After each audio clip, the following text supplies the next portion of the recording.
gusta tu vestido? Dime más. Tus manos parecen muy suaves. ¡Dime más! Tu pelo es perfecto para la forma de tu cara. ¡Dime más!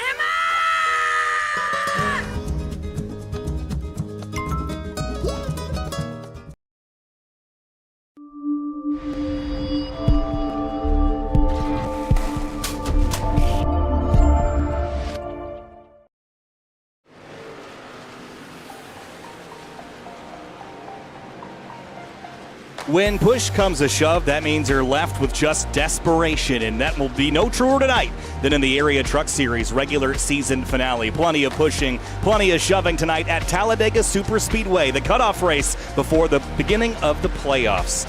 This is the final opportunity to qualify yourself in. Some drivers are locked in, some drivers are not. And this is your last chance, an 80-lap dash here at Talladega Superspeedway to give yourself a shot at a championship. Hi everyone, Kyle Heyer joined by Connor Horn tonight as we embark on this 12th race of the season. And Connor, it's been an exciting year so far, dramatic one at that.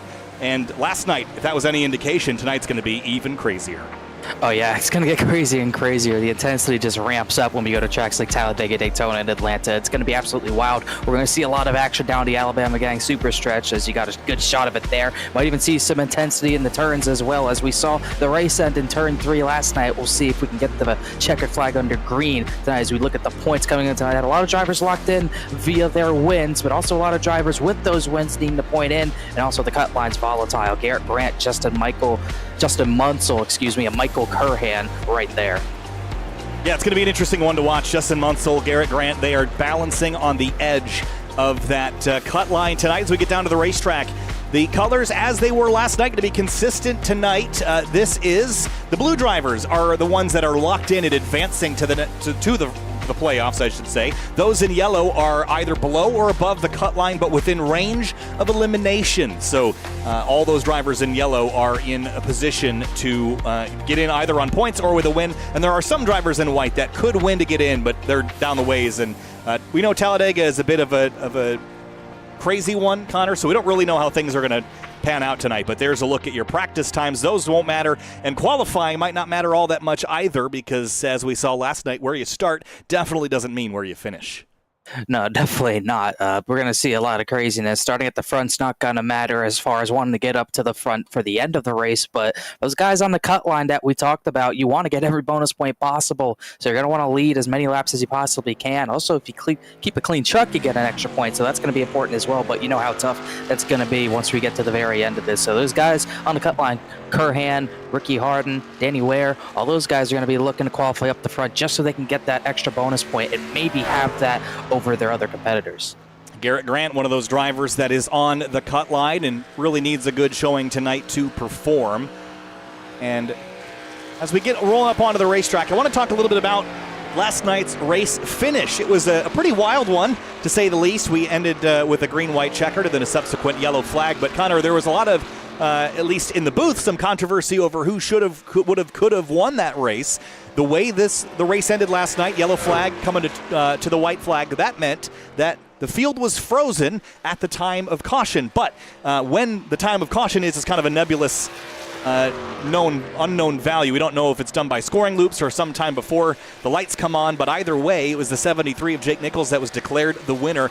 And the reason I bring that up is because that same thing can happen tonight. So I don't care how this race goes. I want track position at the end of this race. I want to be towards the front. I'd rather be a sitting duck and have that yellow come out than not give myself the opportunity to claim a victory should a caution happen. So I think track position is so important, regardless of how easily you can move forward on a final lap.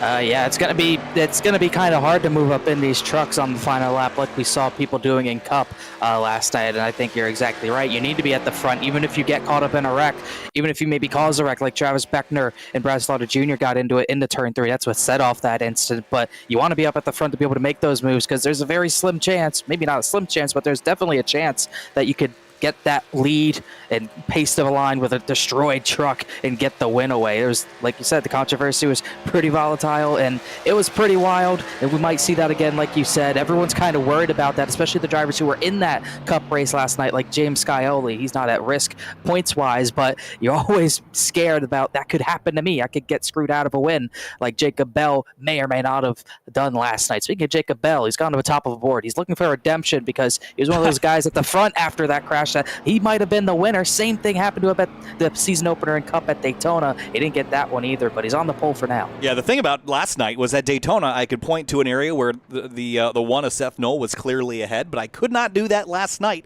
and that was hence my confusion. I didn't see a point where the 73 was actually clearly ahead, but that was, again, up to the iRacing scoring. So that's the rule. We use the iRacing scoring. There is no circumstance under which we will not. So when we get down to crunch time here, we're going to roll with however the deck reshuffles on that final lap, so that's something to consider. There's Philip York getting underway. Travis Beckner, one of the drivers, locked in. You see the blue number background, locked into the playoffs. He's got nothing to worry about tonight. Neither does David Weishart, also locked in. He was a driver that led a bunch of laps last night, was up towards the front in contention, and it didn't work out for him this evening. So he'll be going for some redemption as well. Logan Hartman to the top of the board in the 96 truck. That's a really solid lap right there. Beat Jacob Bell by about 100th of a second, so that's going to put him up the field as well. So really solid lap there. Hartman trying to see where he is in the points. Not a factor. Has not ran enough races and hasn't had the season he's looking for, but a very solid lap trying to get a win here and sneak one out of here. And here's Alan Elwood in the number 10 truck, and I think given the way that he has run this season, I think I'd be a little bit surprised to see him not locked in to the playoffs as it stands. As I look for my updated point standings just to get a total idea of misclicked. But Alan Elwood, see how he can do in the number 10 Simrap Market truck. Yeah, he's, like you said, no wins this season, but still third in points. He's second in points if you just group into guys without a win. He's only second in that aspect to Tom Bourne, who's kind of in the same boat. Maybe a little bit surprising he hasn't been able to lock in, but a little bit of different seasons for Elwood and Tom Bourne. Tom Bourne, he has been really, really consistent, but we can't really point to any races where he's had race-winning speed. Alan Elwood, I think there's a few races he could have easily won. Charlotte comes to mind for me after the chaos we saw there. He could have won that one. But he has not been able to close one out, whether it's his doing or not. Still good on points, but it is a little surprising that he's not locked in, as Eric Wineland is going to come across the line to start his lap. He's another one not locked in. He's 8th overall in points without a win. Eric Wineland working his way around right now, and JT Poole, last week's winner, jumped on to the top of the board. And there's a handful of trucks still out on track. Cameron Hearn locked in with his victory that he's got. He's 16th in points, though, so it could be undone should he fall out. I just don't know if that's incredibly likely. Actually, I don't even think it's possible, so that's why he's considered locked in now in that number 4. Gary Waterworth making his way around, getting up to speed. So we talked about the finishing and how the chaos of that can come into effect. Let's talk about how these trucks draft. Last night we saw huge closing rates. Are we going to see something similar tonight, Connor, or do you think it'll be a bit more tame in terms of how these trucks race each other? I don't think you're going to see the runs that big. I think we're going to see, well, with the new damage model, you can kind of slam draft a little bit more, and it's not really encouraging. It's not something I want to see as far as the racing goes, but it's something that's going to be utilized, no doubt about it, the way the new damage model is. You can kind of get away with giving someone a big bump a little bit better than you could with the old damage model that we'll see on Thursday night. So I think we're going to see a lot of drivers packed up. I don't think we're going to see big runs like we saw on Monday night. I think we're going to see a lot more kind of stacked up action, 2 lanes, 3 lanes, absolutely gridlocked. You're not going to see the lanes coming and going, I don't believe, like we saw last night. Comers and goers, that's another term we want to use. Push and shove, come and go, give and take, all binary terms to decide how things are going to go this evening. Waterworth across the stripe to begin his qualifying lap. See where Therian's at here, 3 and 4, I believe, in the 83 truck. Not in the conversation for playoff contention this season. Well, he's 19th in points. So he's going to take a win. Yeah, he could win, but Yeah, he's not pointing in 40 back of the cut line, or 39 back of the cut line. Looking confused because JT Poole's 12th in points, but not enough races. So then it shifts to Danny Ware, I believe, somewhere around there. But we'll definitely get it sorted out all in due time. Yeah, there's so many. Every time we come here, it's like you want to have those live points. It's just not quite that simple to show. Yeah. But just because how quickly things can change, running first to running 20th, and we know that can happen in a span of a lap or less. It can happen in 10 seconds, really. Yeah. Depending on how the final laps go. So definitely something that it's so hard to get. Like you said, it's just too hard to get live points as Waterworth goes 26th. But yeah, we're definitely going to have a general idea, but nothing official from us for sure. So it's going to be a little bit of a cluster at times, but we'll get there at some point. Bronson Stafford working his way around in the number 61 truck. As far as Bronson's season has gone, 29th in the points. 11 starts, no top 10s, no top 5s. It's been a tough one for him. His best finish was a 16th, and that was last week at IRP. So despite having some pretty decent pace in qualifying at times, the race finishes have not followed it. I think, as you see him blink out there, some internet problems. The challenge at a place like Talladega as a cutoff race for the regular season is this is an opportunity for those that are not even in the playoffs to win a race or have it not even close. And that can be an upset for those that are on that bubble that need that win. It's just, it's an opportunity for everyone, and only one driver is going to get that victory, that all-powerful victory, and even then, you have to be in the top 20 to really use it. Stafford goes 10th quick, and Bryce Senesac will be our last qualifier. Ryan Olsen is here, but not on track just yet. 30 trucks so far have qualified.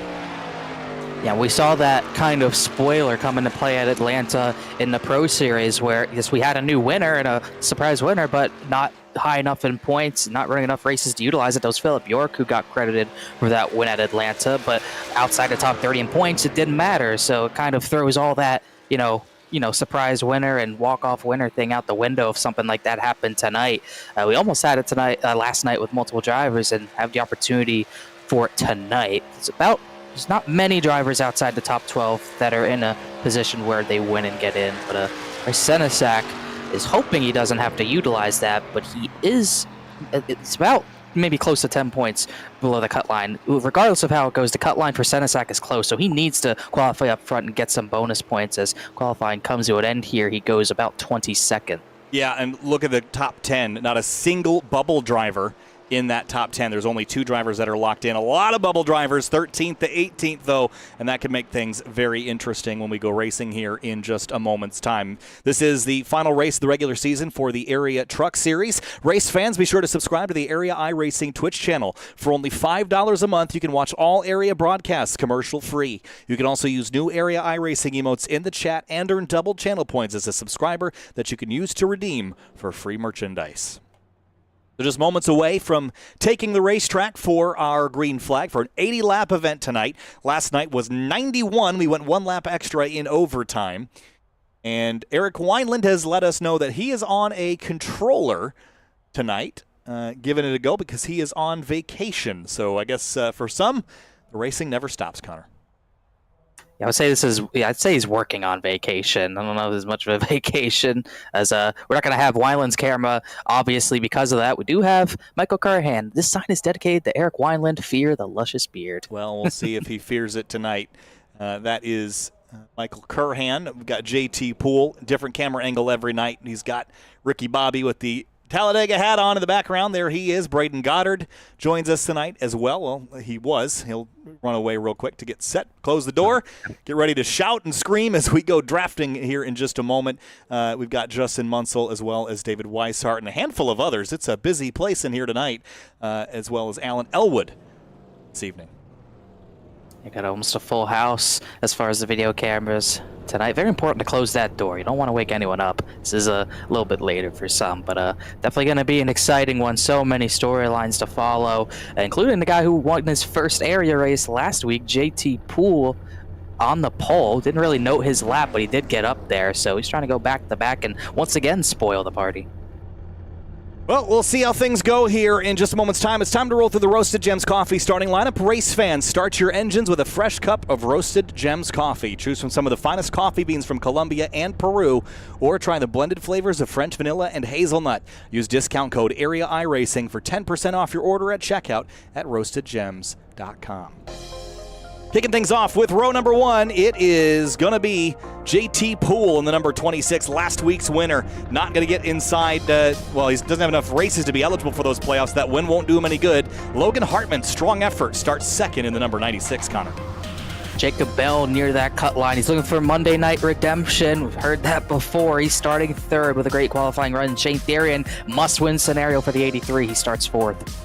Starting in row number 3 in 5th place, it's Justin Anasogak in the number 88, locked in by virtue of that win earlier in the season. Greg Mitchell in the number 2 truck, rolls off 6th in the number 2 Ford F-150. And number 2 and 6 to number 7, starting 7th. James Scioli, dominant in the area this season. No worries for him, just racing for another win alongside Josh Taylor in the 57. In 9th place, it'll be Dawson Miller in the number 11 truck, and Bronson Stafford starts 10th in the number 61. Ryan Swan is going to start P11, another driver in a must-win scenario alongside the truck champion, locked in, I think from his win at Martinsville, Brett Slaughter Jr. And a handful of drivers on the bubble. Mason Kane in the 31 and Garrett Grant just inside, but needs to have a good finish tonight to cling to it. He rolls off 14th. No worries for David Weishart. Really not many worries from this row, number 8. David Weishart locked in with a win of 15th. Alan Elwood pretty much all locked in on points. Not out of the question, but he's looking solid. He starts 16th. And 17th place, Michael Curhan in the number 24 Ford F-150. Justin Munsell in the number 6 Toyota Tundra TRD Pro starts 18th. Philip York starting 19th, another must-win scenario. His best finish this season was 2nd at North Wilkesboro. He's been that close this season. He's going to have to do one better. AJ Roderick alongside him starting 20th. 21st place, Bobby Tinch in the number 54. Bryce Senesac starts 22nd in the 09. Cameron Hearn locked in with a win. Little down there on points, but he'll be good regardless. He starts 23rd alongside another race winner this season, Travis Beckner. And Carter Coop, Braden Goddard make up row number 13. Follow that up with Tom Bourne, Eric Wineland, 27th and 28th. Then Waterworth and Olson rounding out the rest of your field. And on a controller tonight, that's going to be hard to modulate and manage at a track like this. Connor, pick me some favorites tonight. Who you got winning this thing? JT Poole, he's on the pole. He's my favorite. We saw how aggressive he was last night. I think he's going to be a big favorite. Jacob Bell knows how to stay up at the front at the end of these races, regardless of the car or truck. He's able to stay up at the front. Obviously, just Anasogak, he's our Daytona winner. It's hard to bet against him. He's always fast, and he's got teammates on his side as well. So if I had to pick one of them, I got to go with the 88. As far as my pick, well, last night I don't think we expected a season favorite to get the job done. It was Jake Nichols in the 73. I'm going to pick the favorite tonight. I think the stats align with me there. The number 7 of James Scioli, the winningest driver. He knows how to race these super speedway tracks. He rolls off 7th tonight. He'll be in a good position by being smart and being present when the race comes to an end. 80 laps tonight, an hour and 14 minutes from flag to flag if we were to go green. But it's not a short one, not a long one, right down the middle. JT Poole won on one of the smallest tracks on the schedule last week. This week he will bring us down to the start at the biggest. Talladega, one final opportunity. Give and take all season long, but tonight is take, take, take. This is your opportunity, the pedestal to put yourself on to be in contention for the championship. Here we go from Talladega. Green flag flies and we're racing in Alabama.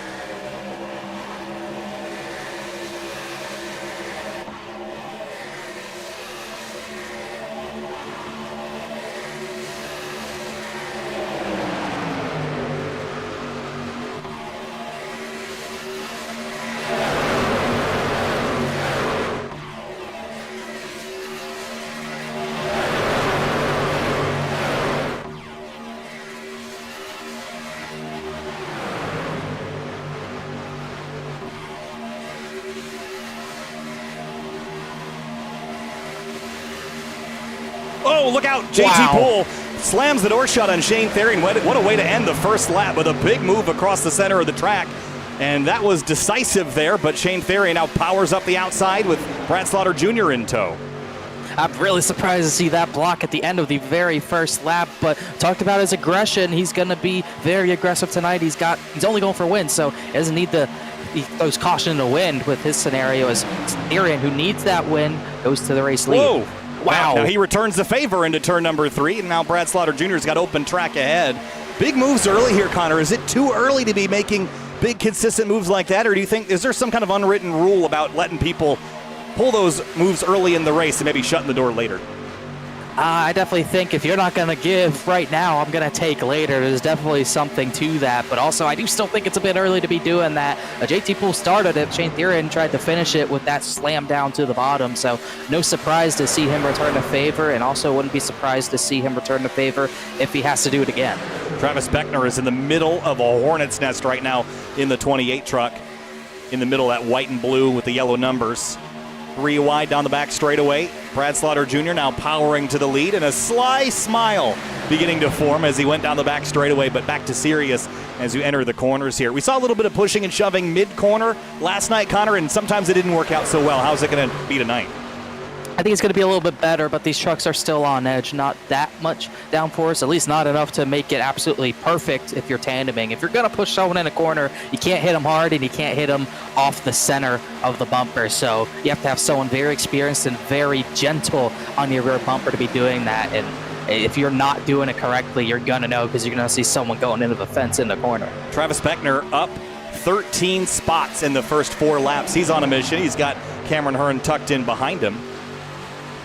And on the high side now, which mobility is sometimes good up there, Connor, but you get stuck. And I see JT Poole dropping out now. I'm not sure if that was intentional or not, but he's below that yellow line and trying to merge back up. I think he blinked. We saw that happen to him a lot last night, and he got out of the way to be safe. Very close rejoin from him there. He luckily got room from Justin Sogak, but we'll have to monitor that once again. There's 3 wide for the lead now. Yeah, 3 wide for the top spot. Garrett Grant in need of a solid night. Doesn't need to win, but just needs to not have anyone else win. So there's the pressure. Still 3 wide as we enter turn number 1. And 4 laps complete. And things are a little slower than they were last night, but not by much. 10, 15 miles an hour slower at the ends of the straight. But that buys you some important time. You've got at least a second to breathe. An extra second to breathe at that, but it's still non-stop action. I would argue it's non-stop action. You're probably trying to work a little harder because you got more time to utilize, so you're going to try to utilize that time to get to the front all night long. So we're going to see that come into play at some point as well. Slaughter's going to go to the middle instead, give Grant the bottom, pushed by Therian. Grant trying to get that bonus point, didn't get it last lap. He was 3 to the good coming in tonight, but we're going to see that cut line shift up because of Eric Wineland. Not only because he's on a controller, but he immediately lost a draft. He's back there with Ryan Olsen. So because of him being on a controller, Elwood a little squirrely. Oh, excuse me. We're looking 4 wide. Woo, 4 wide for a second. Elwood in the middle of it. Cameron Hearn's way up high, and now this 4 wide is just going to move back farther until the 28 drops in line. That was a smart call there. So early to be racing this hard, but with how much is on the line tonight, you can't really blame him for getting aggressive. But certainly no shortage of moves being made. We saw Slaughter chop down from the middle to the bottom and then back up to the middle by the time he left turn 4 last lap around.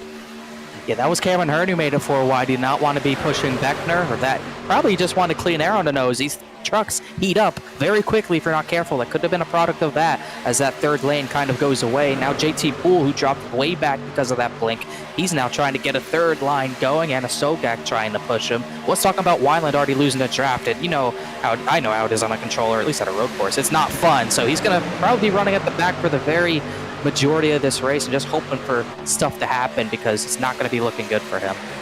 Yeah, a lot of blinking going on midfield there as well. The 61 of Bronson Stafford. And that is never a comforting feeling when you're driving alongside it, Connor, but there's not much you can do as someone who's being affected by it, and often it's not clear that it's you that has the problem.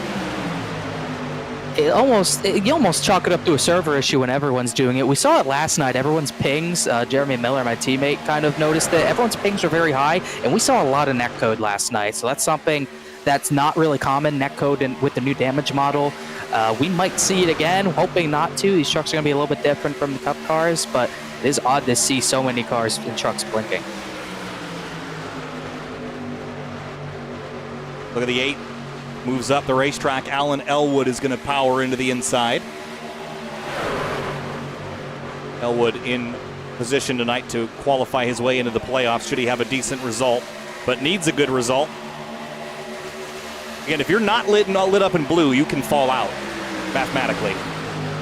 Oh, Beckner off the bumper of the 26 of JT Poole. I don't know if he really wanted to. He was 41 to a good coming in tonight, so only about 30 drivers. That should be good. So that should probably change. Same thing for Tom Bourne, but yeah, once again, all speculation. Yep, entry list dependent, obviously, before the night happens. You could have up to 40 drivers, and it would change the math a little bit. Even without it, it's still, they weren't really the concern at the beginning anyways. It's really Mason Kane on down. I haven't talked about Mason Kane at all, actually. He's at the back. Boy, that was my big. goodness. JT Poole drops to the bottom, and everybody scatters. It's such a tense moment when you see big lane changes like that, and you see it change that upper groove. Curhan has to lift the 57 to Josh Taylor, the 12. The momentum gets changed, stunted, and shuffled around so quickly. And you have to react 5 rows back without seeing what initially kicked it all off anyway. And that's what really caused the wrecks at the end of a race last night, because you get big runs and you add the swerving, everyone trying to get into different lanes and trying to block. It causes chaos because the guys changing lanes at the front of the field, the guys in the middle of the field kind of lose their focus, at least some of them, and you just get people swerving all over the place. Contributed to the backstretch crash with David Weishart, Seth Knoll, as more drivers do a trial will go up the track. Everyone kind of gets disoriented when the weaving starts happening. The lack of big runs in these trucks might help that not happen as much, but still got to be wary of these guys changing lanes like that. Justin Sogak was chasing Jacob Bell up the track. There's Braden Goddard in the 38. Another driver that's had a handful of races cut short this season. Braden right now working the top 10 after starting in 26th. Yeah. No top 10s for him, so like you said, he hasn't had too many runs where he was at the very back. He just had a lot of trouble playing him, so just trying to end this regular season on a high note for him, and he's gotten up through the field a little bit. He started 26th, he's almost into the top 10. As you can see, you got the driver starting at the back, coming to the front, and some of the guys who started at the front just bow down immediately, like Greg Mitchell, who's in 21st right now. You see all the communication happening with Braden on the front straightaway. Just like the real world, it is a constant flow of communication, especially with teammates, Connor. Talk to me, you were racing with teammates last night. How much conversation is happening, especially in key points of the race? Oh, all the time, especially at the end of a race. Oh, wow, a lot of swerving. Jacob Bell trying to get to the third lane, but you're always constantly talking about where you are on the track and where the lanes are and where the runs are coming from. You're always trying to communicate that because you're always trying to get together. Like, we got to the front at some point, me and Jeremy were just always communicating where the runs were coming from. Did we have a run? How many cars are still in the draft? You talk about all of that, and when it gets to the end, you kind of go on your own, but you're still, the situation we were in, we're trying to get someone into the playoffs, you're trying to help them for all 90 laps. Didn't work out, but whether you have one teammate or 3 to 4 teammates or even more in this race, you're always communicating. Change in lanes there for Bryce Senesac. He goes to the middle.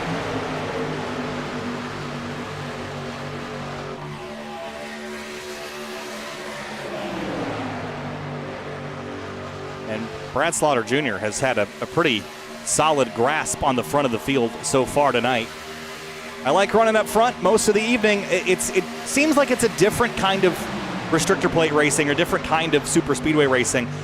I, in the past, would have said, hey, let's ride at the back, ride around a little bit. But we've seen, especially last night, so many cars survive to the end that charging through the field late is a bigger hazard than just being up front and kind of being in the thick of it. So if you can play the game, I'd be up front right now and be comfortable with making these moves now and teach yourself something for later. We've also seen with the new damage model that you can get away with quite a bit in terms of contact and accidents, so I don't think the risk is quite as much as it perhaps was in the past. Yeah, that was always my strategy. Weishart goes to the bottom. It was always my strategy. I run at the back and just kind of get there when it mattered because, like you said, a product of a new damage model or a product of the old one, whichever way you want to look at it. If you got damage, you're pretty much out of the race and too slow to keep up with the lead pack. So the lead pack got a little bit smaller and you can get through the field quicker. But like you said, not the case. You can stay in the race with a lot of damage and stay in the lead pack. So I've had to kind of switch my style and try to run up at the front as much as possible. It's still not something I'm comfortable with, but with the way the racing is now and just with how packed up and how close this series is as far as driving style and as far as pace, you have no choice but to have to run up at the front consistently here. I think it was the 38 that went, from bottom to top there. And there's a lot more maneuverability in these trucks mid-corner as well. I think they're maybe a bit more planted in some senses at a track like this, Connor, where you can kind of change lanes mid-corner and not have it wildly upset the car. I know that's been an issue in the Cup Series car in the past. It was definitely an issue last night, and not much of an issue in these trucks. You'll see it as an issue in Xfinity as Poole, and here comes the blocking Poole, middle to bottom, really aggressive from the 26. But yeah, definitely an issue last night, not so much in the trucks. You're much more planted with the way these trucks are kind of panned out. You will see more of that kind of lack of grip to make those top to bottom moves on Thursday night as well. But these trucks, a little bit different. I think that's because they're a little bit slower and just a lot more downforce. The other thing you have to worry about is temperature management, making sure that you're not getting stuck in an area where there's no air, right? You're packed in very tight, struggling to get air to the nose. You might have to peek out just to cool things off, although it doesn't seem like it's as big of a deal as it used to be with the two-car tango. That was something where you would run the thing till it was red hot and then have to switch. Not quite as big of a deal now as long as you leave some distance between the bumpers, Connor, but it's still a consideration, especially if you're in the middle and you don't have a lot of opportunity to peek out and get some fresh air into that engine. Yeah, that's something we're going to be seeing all night long. Drivers trying to peek out, trying to get their temperatures under them. We didn't really see anyone's temps get into a bad spot last night, but everyone's always pushing in the 280s, and you got to be aware of that, especially if you're like Travis Beckner. You've been pushing JT Poole for a number of laps now. Oh, he's on the left rear, can't do that, but you got to be aware of those temps. You really have to kind of work it out to be off them in the corners and on them down the straightaways. That's how you're going to make a lot of speed while keeping your temps low, as that 26 is wiggling off the front bumper of Beckner. Still 3 wide for most of the field now. There's a handful of trucks that have singled out. Now, the 2 trucks that you mentioned earlier that got separated, Ryan Olsen and Eric Wineland, things are dire for this group, Connor. This is so early in the run that they could go 2 laps down at this pace. They are 3 to 4 seconds off everyone else here. They're definitely going to have to be able to work their way into the pack, especially Wineland. It's already bad enough he's on the controller, can't do anything points-wise, but he goes a second lap down. It's pretty much all but over, and that means opportunity for Justin Munsell, Michael Curhan, the guys right below him in that cut line. Just in the background, you could hear them whooshing by the start stand here, working lap number 17 this time through. No yellows so far. We frankly haven't even gotten close. I want to beg the question, I'm probably going to jinx it immediately, but beg the question, could we go green from start to finish? We've seen it at Talladega before. It's not impossible. Could we see that tonight, and how much would that upset the strategies everyone's planning for? I don't know how much it would upset the strategies. I think after how green we went last night, people are, especially at Atlanta, the super speed races we've had, most of them have gone typically green, besides maybe 1 or 2. So I think a lot of people are planning for a long green flag run and are planning their fuel stints out for that. And we have gone green at Talladega in leagues in the past, but it doesn't come without minor incidents that just don't bring out yellows. We saw that last night as well. So I don't really expect it to happen with the blocks we're seeing this early on, but you just never know. 3 wide, very tight. 4 wide.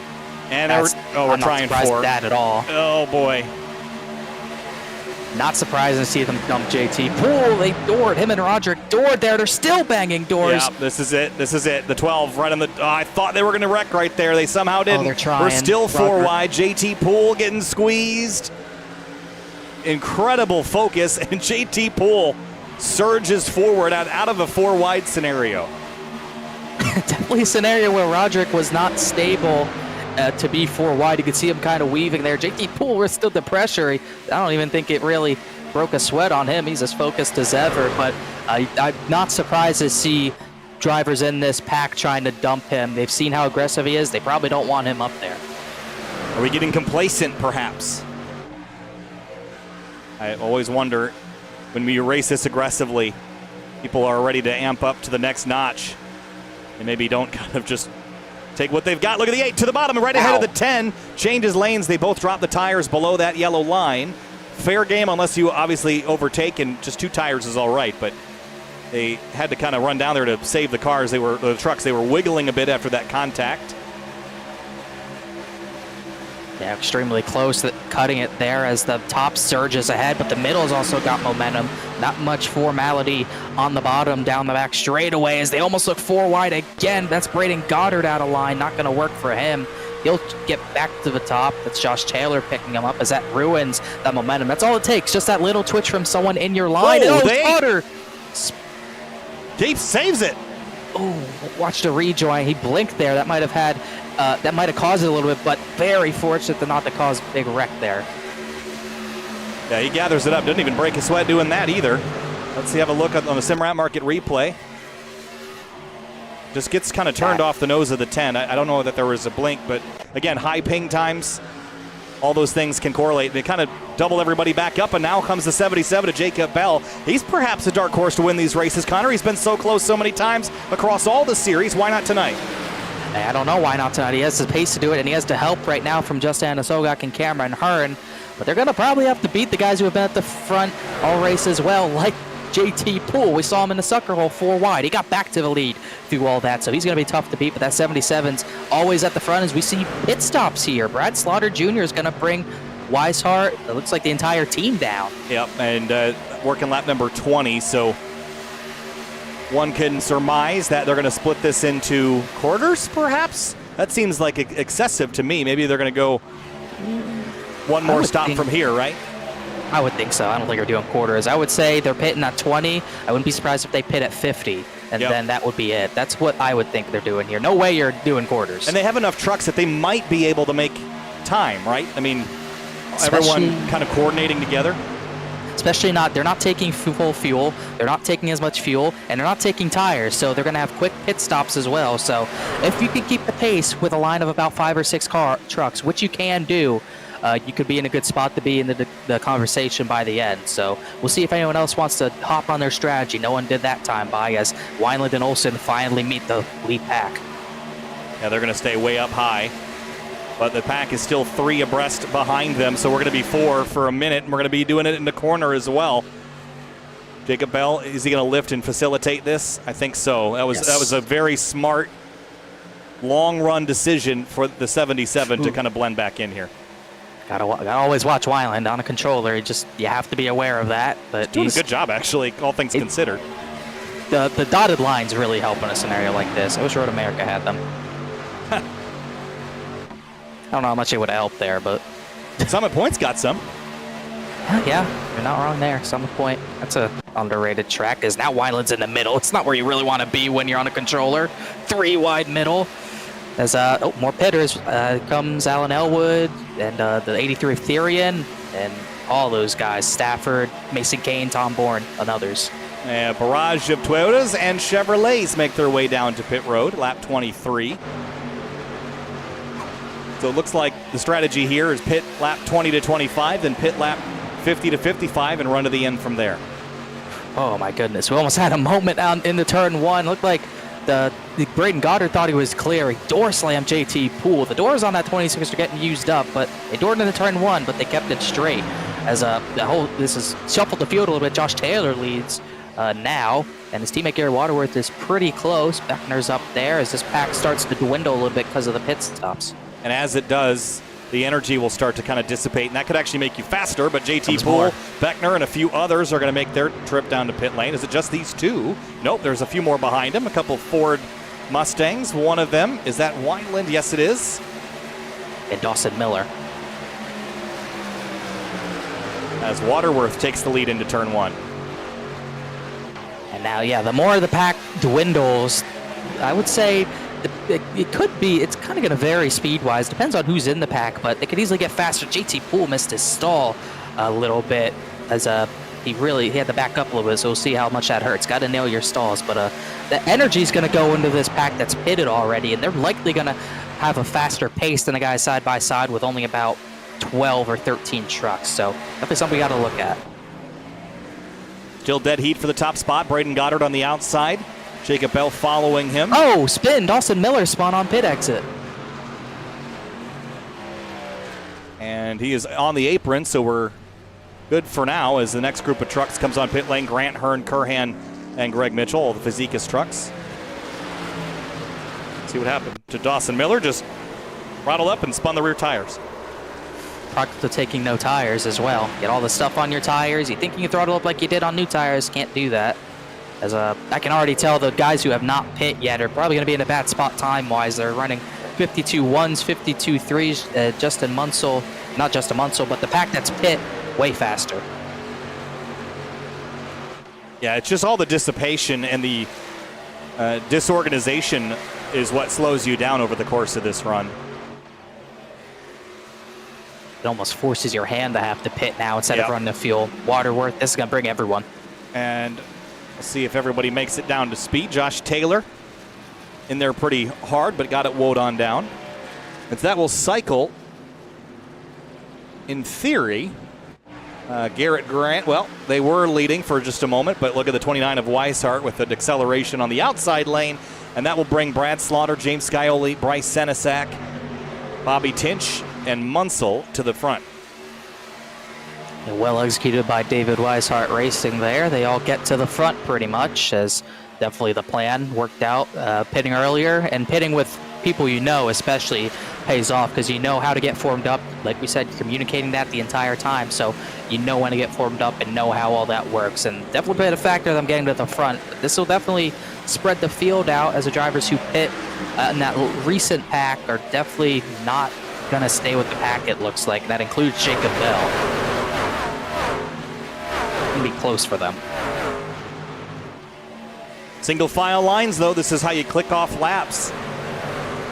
And this is good. I mean, for drivers that are just trying to make it to the end, they're happy to see everyone single file out, Connor. They don't want three wide all the time. As fun as that is to watch, the drivers would love everyone to just cooperate. On the outside lane, though, JT Poole and Travis Beckner are not. They're going to go to the outside lane. Those are the two I expected to be up there. Yep. Aggression. And it pays off a lot of the times here at Talladega or Daytona. Yeah. And it'll pay off here, because all those drivers in one single line, you're going to get stacked up and you're just not going to be as fast. Two-car tango on the top, you're going 5 miles an hour faster, and Scioli wanted to run, and Beckner and JT Poole are having none of it. But Brad Slaughter Jr. made sure Scioli wasn't left out. Now Senesek up there, making sure those two don't get by them. Yeah, I don't know that Weishart wanted to take the line up there, but Scioli did, and then Brad Slaughter went up there a little bit too late to cover off Beckner and Beckner and JT Poole, so they're going to accelerate past. At least the 28 is clear, and he's going to ditch the 26 of JT Poole. It drops ahead of the 8, who is not satisfied behind. He wants to go around him, and we'll see if Scioli follows. He should, and he will. Oh, Poole cuts the 29 off, so he'll split the DWR trucks, but Weishart's going to take that back, and now Poole and Beckner get to the bottom, which will in turn pretty much work for them. They'll get to the front and stay up into the top 10 this way, and gained a lot of track position. But two drivers against about 5 teammates, odds are not in your favor. They basically just swapped sides of the track. One lap they were on the outside, then the next on the inside, and vice versa for the other group. And look at the power that they've got on the bottom now. These two are working together very well, but I just don't know if they have enough friends to do what the outside lane is doing and kind of pack up and keep their momentum going for longer. Well, they got friends now. Munsell dropped down, Elwood dropped down, Therian. So everyone went with the middle, but everyone saw, hey, the momentum's on the bottom. No one's down there. Let's get to the front of that line. And it's going to get 2 lines back up here again. The DWR guys got to the top, most of them at least, and as they lap Cameron Hearn, didn't even notice he maybe got a penalty out of that, but he'll go a lap down, as this field is not as spread out as I thought it'd be. Still about 22 trucks in it. Yeah, it was a pit road penalty for the number 4. So he drops out of the lead lap, but if he can stick with the group, he'll have a shot at a free pass should we get that yellow flag, and the chances for that are good, but they could be a long ways from now. Beckner and Poole on the bottom, Slaughter and Scioli up top. Then row 3 is Munsell on the bottom, Senesac up high, then Alan Elwood and Shane Therian. Down the back straightaway, another group, the 77. He has been pretty aggressive at these super speedway style tracks, the 77 has. As has Justin Asogak. He was very aggressive at Daytona, got him the win. It's the reason he's in the playoffs, as they get tight for the top spot. But those two hooked up together could be dangerous near the end of a race, the 77 and 88. 2 fast drivers and 2 aggressive drivers, and 2 drivers who know how to win, or at least get into a conversation to win at these tracks. Pretty orderly 2x2 right now. Certainly better for the drivers' heart rates than the 3 wide we did for about 20 laps prior to that first sequence of pit stops. And coming this time through to complete lap number 30. Beckner tried to block the top and it did not work. He's going to go backwards. Still a lot of blinking going on. I can't even select some drivers because of how bad it is. So that's a frustrating scenario for some as the 29 of Weishart jumps to the high lane and he will pick up Bobby Tinch. We'll see if they jump to the front or if one of the other teammates, the DWR teammates, will go up there to block that outside lane. Not be surprised if Beckner gets up there to block them. He has the advantage, but the top line, they kind of all went up there in the turn and kind of kills any momentum you get when you do that in the corner. So they drop back. Did not work for Weishart yet, but we'll see what type of run him and Bobby Tinch get down the backstretch as kind of steady here at 2 functioning lines. The third one's not getting going yet as another driver getting lapped. That's Dawson Miller, who had that spin. Tinch way high out of turn 2, drops back ahead of Josh Taylor. Just selling in at that point. You lose all the track position, you think, oh, might as well just ride.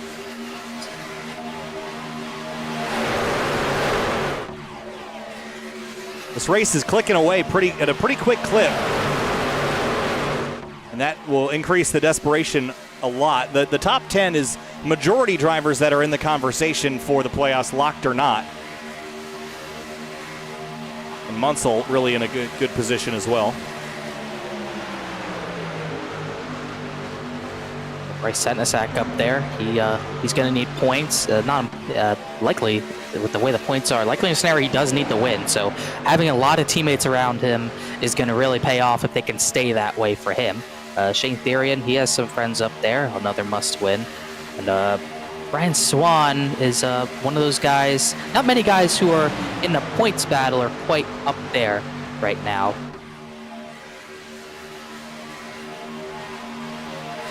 Still side by side for the lead, 2 even lines. And then a third one a little ways back from that, led by Jacob Bell.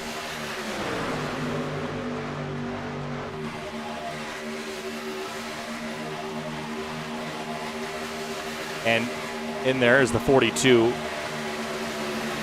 of Garrett Grant, kind of in the middle. Connor, long run at Talladega.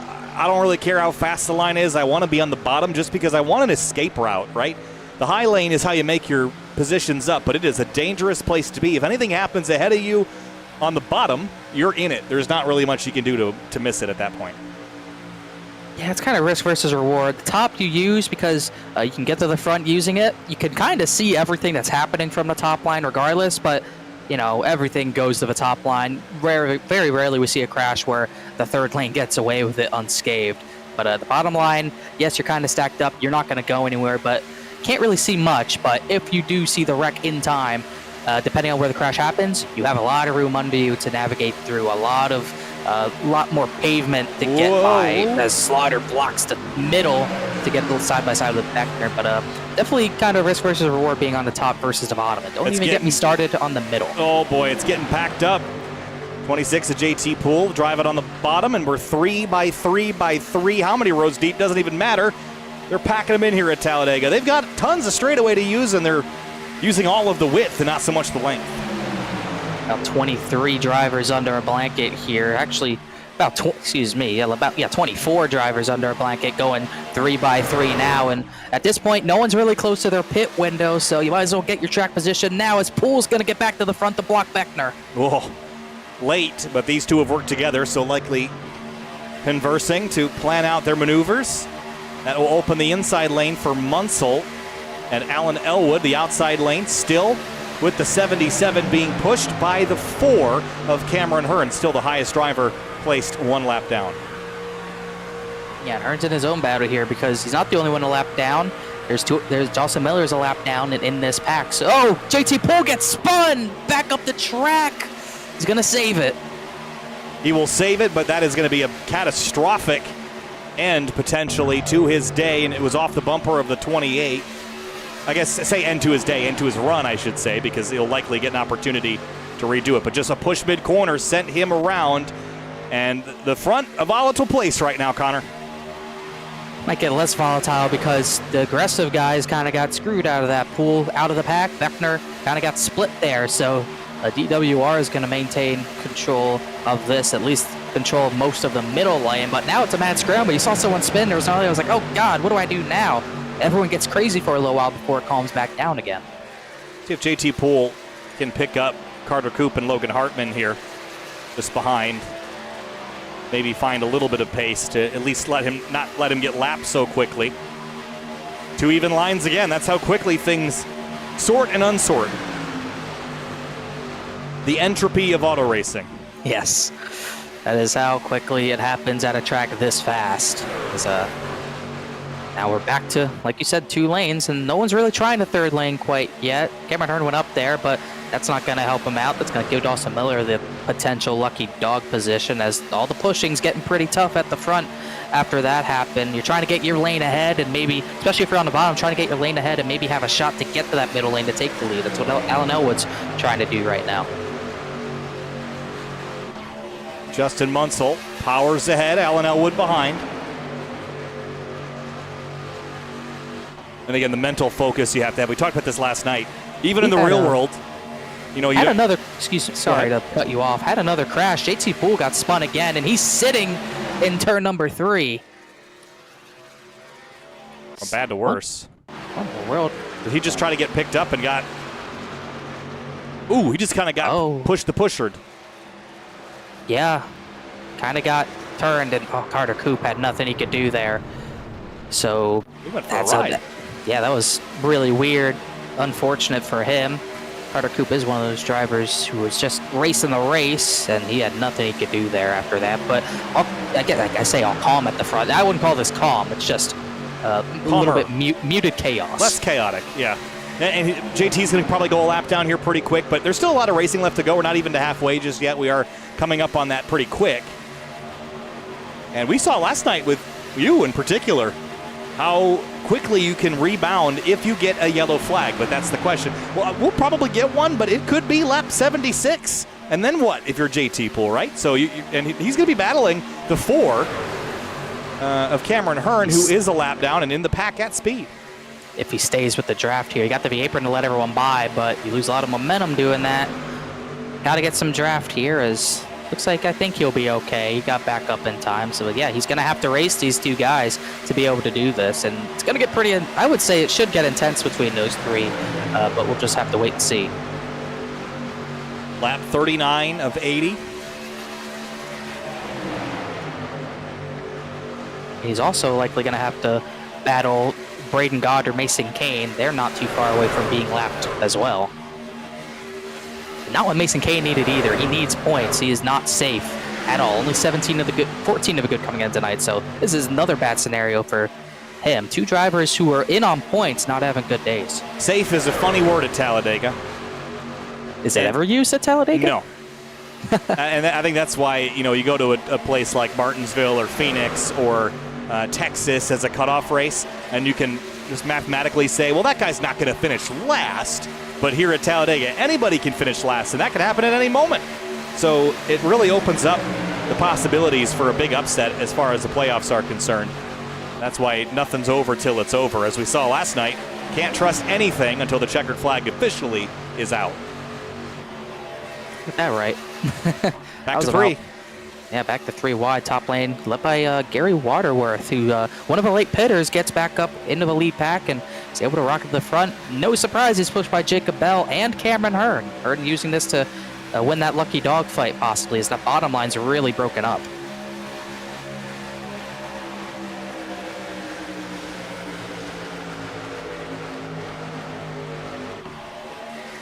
Halfway this time through, 40 laps down, 40 laps to go in the Area Truck Series regular season finale.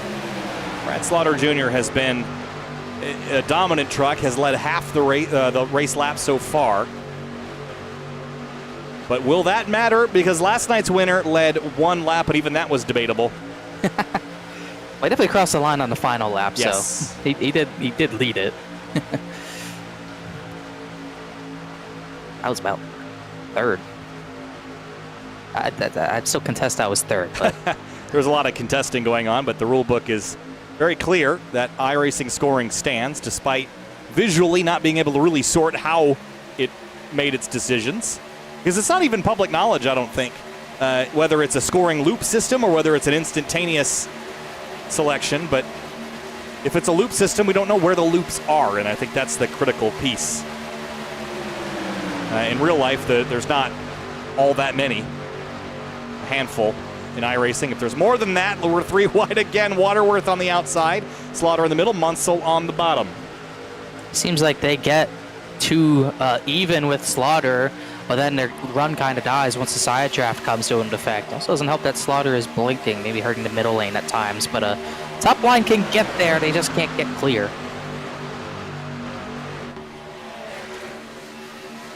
David Weishart is right in the middle of it right now, literally.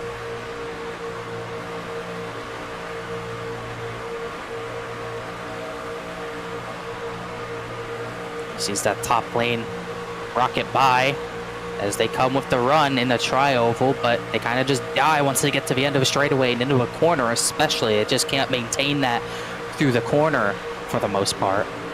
Yeah, big lifts there as the runs kind of come and go. Only takes one mistake to wipe out 20 trucks. They've been doing a good job tonight. To do it. They've been doing a decent job. I think last night there was a lot of times when you could look at the field and say they're going to wreck now. And the trucks, despite them running 3 across like this, they have been pretty orderly. And the shoves have been fairly well timed with the exception of the 28 and 26 getting hooked together. And the 8 early on in the race. Lap 19. Getting closer to what could be pit stops. We kind of speculated the drivers who stopped on lap 20 would probably come in lap 50. We're not too far away from that. So it's going to be around the next 4 to 5 laps where we see drivers trying to fight to get to the bottom line.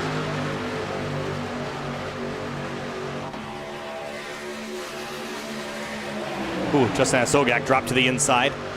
They'll make up a bunch of ground here. That was a well-timed maneuver. Go from the middle to the bottom and pick up a bunch of spots. See that outside lane struggling now. Can only last so long with the same drivers pushing. You got Jacob Bell and Cameron Hurd have been pushing for 5 solid laps. You'd think at some point if someone jumps up to the outside, now Waterworth can become the main pusher. It would help them a little bit more, but Scioli, Slaughter, they're pitting soon, so they're committed to stay closer to that bottom line. So they're not going to get anyone to jump up to the top line.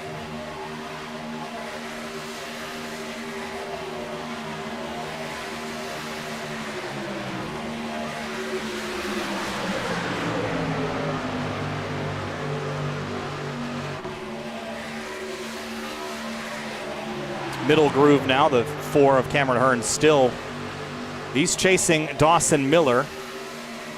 They are the 2, the 11 and the 4. They're the ones that are a lap down and are currently in the free pass position. And the 4 goes middle and turns the 11. There it is. Below with yellow. Nope, caution's going to come out. The 77. Oh, Jacob Bell.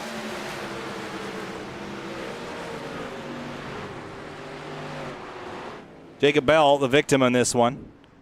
First yellow, lap 45, the 11. Oh, they're crashing on the front straightaway. Ryan Olsen and Justin Munsell have crashed. Oh, man. What happened? That was a long time after the... Way after the yellow. Munsell cannot afford this. He needed points. That truck is absolutely destroyed. What in the world? The wreck was over 10 seconds ago.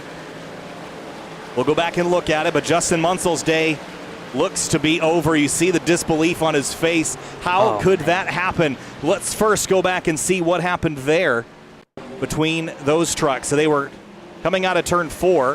What in the world? Oh my gosh. Ryan Olsen came off the bottom and almost took out that. Lucky that was only Justin Munsell. That is ridiculous. What in the world? What just happened? Why was he here in the first place? He's in the grass and he's trying to get it going and the tires are spinning. And he just doesn't even pay attention and comes up into a track in front of him. That's unacceptable. That cannot be forgiven. Alan Elwood did a great job getting by that, as well as many others. That is a terrible way for your playoff hopes to end. That is so unacceptable. I mean, he got turned here, and I guess I understand a little bit of red mist, but there's a responsibility to merge safely, and this is not an example of that. That's That's terrible. I don't know. Was that Logan Hartman he had contact with in 3 to even cause that? That was... Yes, the 96.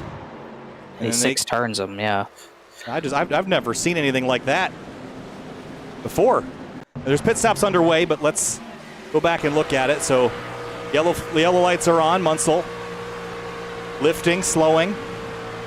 Also trying to catch the pace car. Yep. You need to pit. I mean, he's not doing anything irresponsible. There's nothing that Justin Munsell could have done different there. No. Literally being the first one of the scene was the worst thing that could have happened to him. Yeah, you'll see Elwood. I mean, there's nothing to do here. Look at the job Alan Elwood does here. Holy cow. He came the closest to also getting in it, and he did a great job getting by. I can't believe that happened as majority of the field comes down. Everyone on the lead lap actually comes down. Imagine this in real life would have been absolutely catastrophic.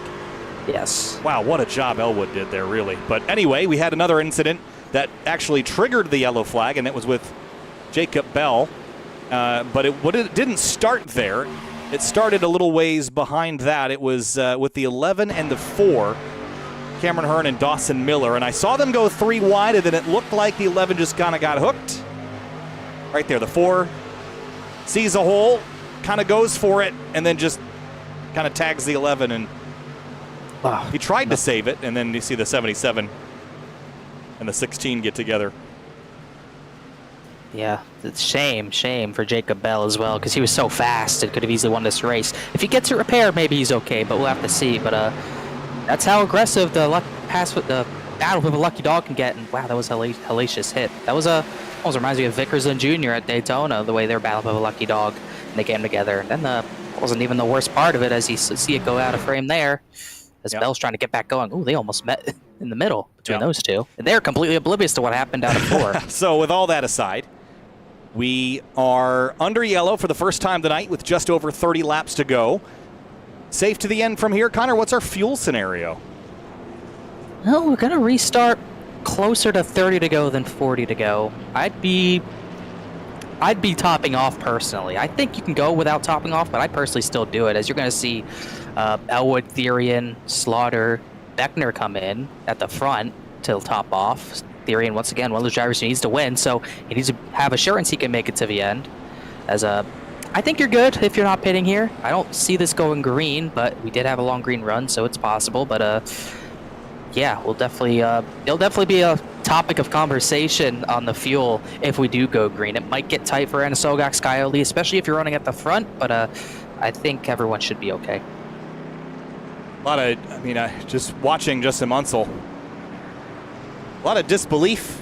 Not a lot of anger, though, it doesn't seem. Just confused, bewildered.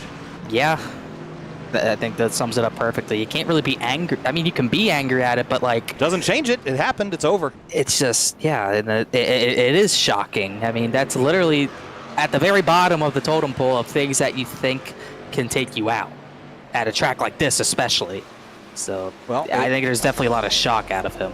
Certainly, so far, dramatic evening. Let's have a moment to thank SimWrap Market race fans. Be sure to visit simwrapmarket.com for custom iRacing paint scheme templates that are simple to use and help you stay more focused on the racetrack. Thanks to simwrapmarket.com for partnering with the Area iRacing Series. All right, field's catching back up here. I always keep an eye on this closing group, Connor. We've seen a handful of times. This particular situation and badly also. Yeah, that's like I said, that's kind of low on the pole of things I thought would happen, but it's definitely thrown a lot out of the way. Cameron Hearn, I believe I can't tell if he got the lucky dog or the wave around. I think he got the wave around, but a number of drivers are gonna have to take the wave around. Hearn, JT Poole, Tom Bourne, they're gonna have to take the wave around. And they're gonna have to hope this doesn't go green, because they're gonna be in a bad spot. But everyone else besides Ryan Olsen and Justin Munsell are still in potential play here. Dawson Miller, Eric Wineland is still a lap down, but not over yet. Plenty of time. Coming back to the green flag, working lap number 49. Justin Anasogak, James Scioli, David Weishart, Greg Mitchell, Bobby Tinch, Bryce Senesac. Here we go, green flag, and 32 laps to go.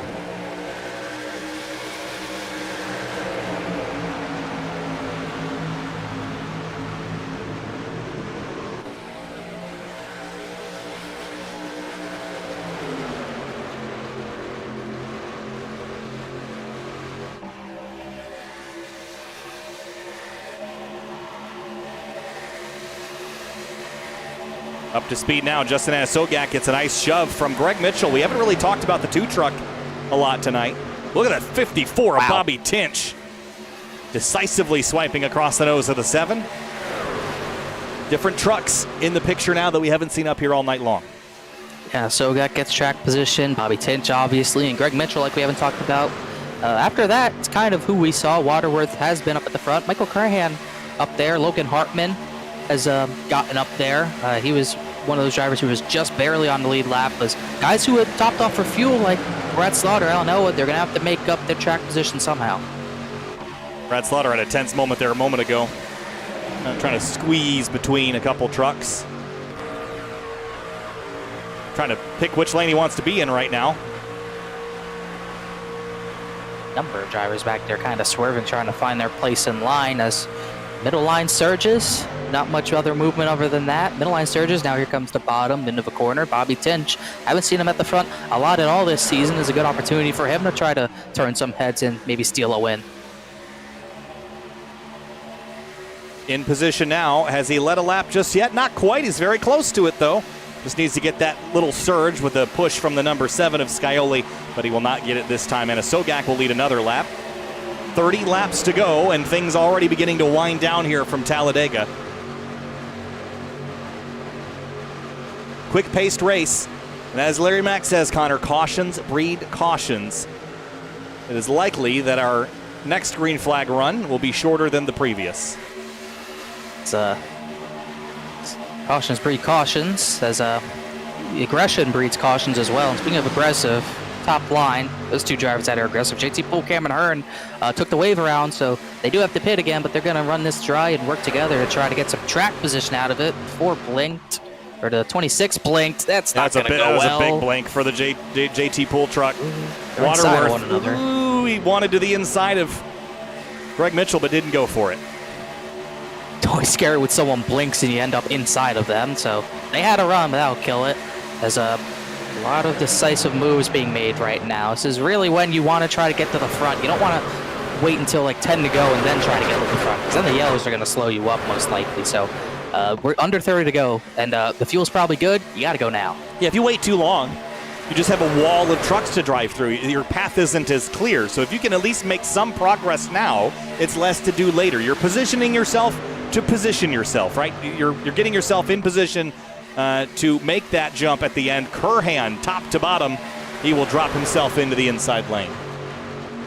See if Anasogak wants to move. He will not, but who will move? There comes that duo, that tandem again coming to the front about 7 miles an hour faster than just Anasogak, and you can tell the difference. They're going to rocket to the front, and JT Poole is going to lead this lap, and they'll both get clear. Travis Beckner doing 4 wide back there. They were 4 wide in the tri-oval. He was on the apron, letting some trucks by, dropping to the rear, maybe senses something about to get messy. But there's always the potential that it doesn't, and then you just give up track position for nothing. Definitely you really want to hope you're right when it comes to predicting a wreck. So Beckner's definitely trying to do, so we'll see if it works out. Brad Slaughter Jr. did the same thing. He got immediately to the back of the field. And you can see things really oddly spread out in this pack right now, as those 2 tandeming kind of getting separated oddly enough, as we'll see how much longer they can go. Once again, those 2 took the wave around, and they pit around lap 24 and about lap 22 for Poole, so they cannot go much longer. Pazikis trucks working together and making headway. Crahan to the outside and to the lead. Not quite clear. They won't stay hooked up through the corner, so they'll lose that. But middle line, the back half of it led by Gary Waterworth. He'll get back to them and likely help out as 2 by 2 through the field. Will be a little interesting to see what type of fuel JT Poole can make, because he's about 32 laps in. He's close to pitting, so if he didn't top off, maybe it will be closer than we think.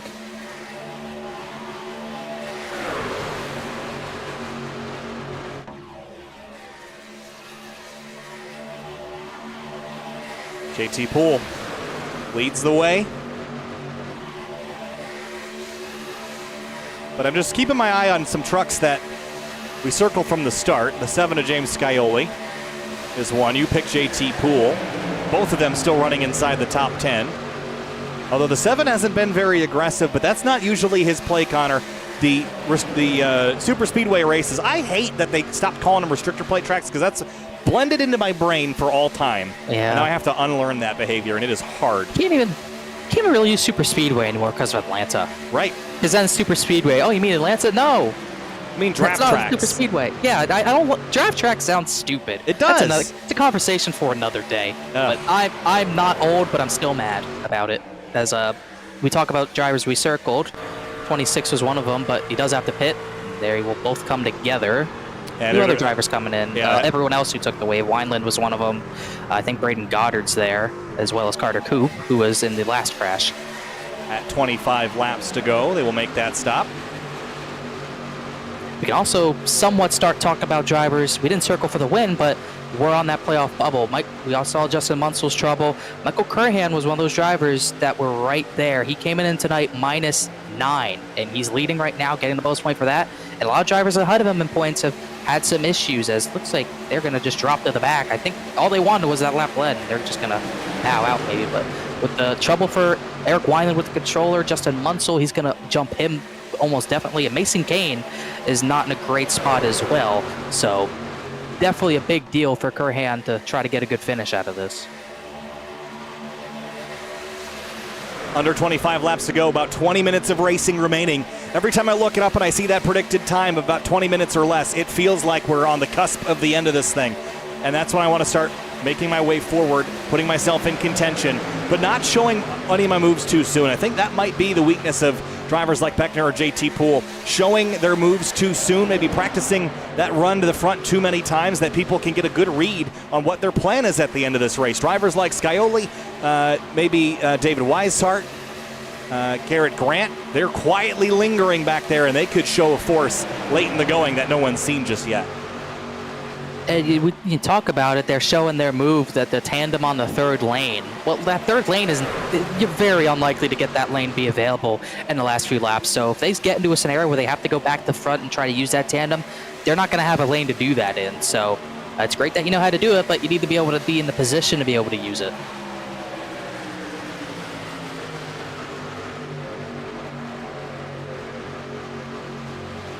JT Poole, speaking of him, he's back down pit lane. Uh-oh. So maybe it looks like a stop and go there. So his race most likely done. Dawson Miller is still in the pack and would be in line for the lucky dog. He'll need a lot of help.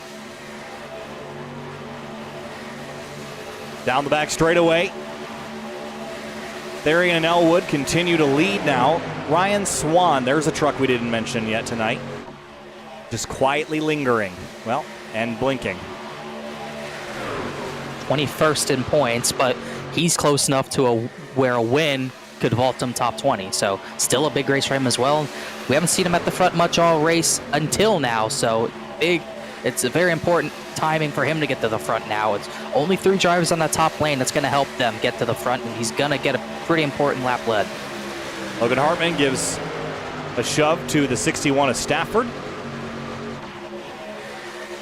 Bronson Stafford is going to power his way to the outside. Has not yet led a lap tonight. He might get a taste of the lead this time down the back straightaway. I'm almost starting to think that the fuel is closer than what we think. We have not seen it get single file like this all night long, and now the entire field, minus Logan Hartman, unfortunate for him, entire field single file all the way back to Mason Kane in 22nd. Yeah, definitely not perfect fuel scenario here. Could be a big save. I don't know if that we'd planned another stop just yet, but definitely drivers trying to make that number work.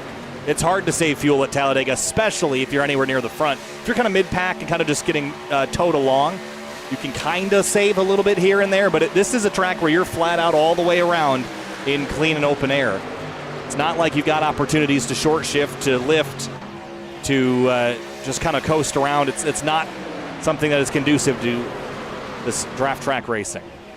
You could tell how much savings going on right now. The only way you can save when you're in a line is just not be full throttle. And you could tell how off the throttle everyone is, because Logan Hartman's passing on his own. He is that car is going to pass tech. He's not that fast, so you could tell that everyone's in a bad fuel window right now. So really, you turn your attention to the guys who topped off, and there were not too many of them. I don't know how much a difference a lap and a half of yellow would have made in that calculation, but look at the lap times here. We've backed off almost 2.5 seconds a lap. Yes, you're going to get those stragglers here and there that decide, I'm 4 not riding seconds. anymore. Yeah, I mean, look how slow. Everyone's driving slow. At this rate, Dawson Miller leading that line, they might catch back up. Or not Dawson Miller, excuse me, but the Carter Coop, Cameron Hearn, those guys who are good on fuel, they might catch back up to the lead pack. Yeah, and this is a point of the race where everyone's begging for a yellow. They don't want to do this. They want to go up there and race. So they'd love to see a yellow, but because of the way that they're driving, they're probably not going to get one. So better make that strategy work, because if they keep driving like this, Connor, we might go green with only one yellow to slow this pace of this race down. For someone with damage, you want this to happen, like Jacob Bell. Jacob Bell's destroyed. He's in 8th place because of this, so definitely working in his favor. As this is something that I've seen happen in Road to Pro, because the lap counts they put in there are very weird, and we got this point of the race where everyone was single file and just not going, and it is not fun from the driver's seat at all. Don't get me wrong. But it's just it was a necessary part of the race. And if we don't get, like you say, we don't get a yellow, we might see this happen. But what I was saying last time by, you're always going to get those stragglers who jump out of line and try to get to the front on their own. I think Tom Bourne was one trying to do that, and he just got back on line in 12th. But he won't be the last of them for sure, as Logan Hartman, can't imagine what he's thinking right now. Out front, leading laps at Talladega, putting himself in position. He would love this race to go green to the end, provided he can make it on fuel. And while you're leading this line, you have to rabbit and set this pace. Now, he's kind of pulling ahead, right? He's in full control of it. He's basically everyone's fuel strategist right now, because you're going to have to kind of go the pace of the drivers in front to kind of keep pace with only 18 laps to go. So whatever pace Logan Hartman sets, everyone else is going to run, unless he's wildly off that estimation. So it's a big responsibility, but they have really backed it down.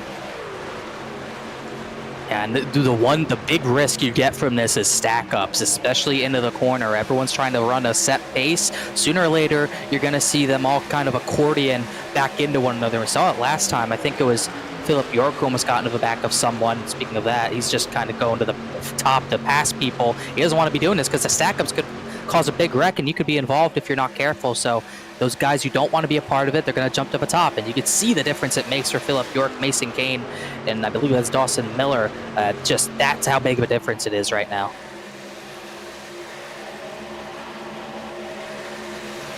Coming to 17 laps to go. Going to drag this race out a little longer as well, with the pace slowing up. Yeah, this is the most un-Talladega-like Talladega race I think I've watched.